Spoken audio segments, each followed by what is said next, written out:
Drama serial फासले की आने वाली एपिसोड में आप देखने जा रहे हैं कि शकील एनी से कहता है कि तुम्हें किसी के प्रेशर में आकर इस रिश्ते के लिए हाँ करने की कोई ज़रूरत नहीं है।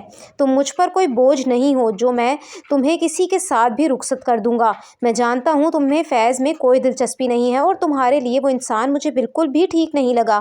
फिर तुम्हें उसके साथ शादी करने की आखिर क्या ज़रूरत है। तो ये सुनते साथ ही एनी कहती है कि शकील अंकल ऐसी कोई बात नहीं है।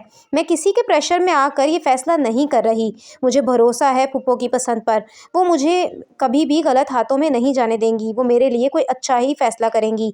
फैज़ में ऐसी कोई बुराई नज़र नहीं आती मुझे कि जिसकी वजह से मैं इस रिश्ते से इनकार कर दूं। तो ये सुनते साथ ही शकील कहता है कि तुम ये झूठ बाकी सबसे बोल सकती हो मगर मुझसे नहीं। मैं बहुत अच्छे से जानता हूँ कि तुम्हें वो इंसान पसंद नहीं है। तुम बहुत काबिल हो, तुम्हारा और उसका कोई जोड़ मैच नहीं होता। तो ये सुनते साथ ही यानी कहती है कि शकील अंकल आप गलत समझ रहे हैं। मैं अब अपनी ज़िंदगी में सेटल होना चाहती हूँ और शादी किसी ना किसी से तो करनी ही थी, तो फैज़ से ही क्यों नहीं। तो ये सुनते साथ ही शकील कहता है कि सेटल होने के लिए तुम्हें अपने बिज़नेस को आगे बढ़ाना चाहिए, इसके बारे में सोचना चाहिए। मैं तुम्हें कामयाबी की ऊंचाइयों को छूते हुए देखना चाहता हूँ। मैं नहीं चाहता कि तुम अपनी ज़िंदगी घर के कामों में ज़ाया कर दो। और रही बात शादी की, तो मुझे लगता है कि ज़ावियार तुम्हें पसंद करता है। तुम्हें उसके बारे में सोचना चाहिए। एक शादीशुदा मर्द से शादी की इजाज़त मैं तुम्हें नहीं दे सकता। तो ये सुनते साथ ही एनी कहती है कि ऐसा कुछ भी नहीं है।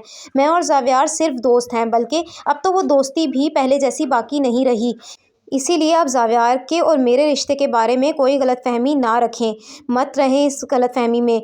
मुझे तो लगता है कि अब तो वो मुझे बिल्कुल भी पसंद नहीं करता, इसीलिए शादी का तो सवाल ही पैदा नहीं होता। तो ये सुनते साथ ही शकील कहता है कि बेटा उम्र गुज़ारी है मैंने इस दुनिया में, दुनिया देखी है। मैं रवैयों से जान जाता हूँ कि दिल का हाल क्या चल रहा है। मुझसे तुम्हारे दिल का हाल छुपा हुआ नहीं है और ना ही मैं ज़ावियार के दिल के हाल से नावाकिफ़ हूँ।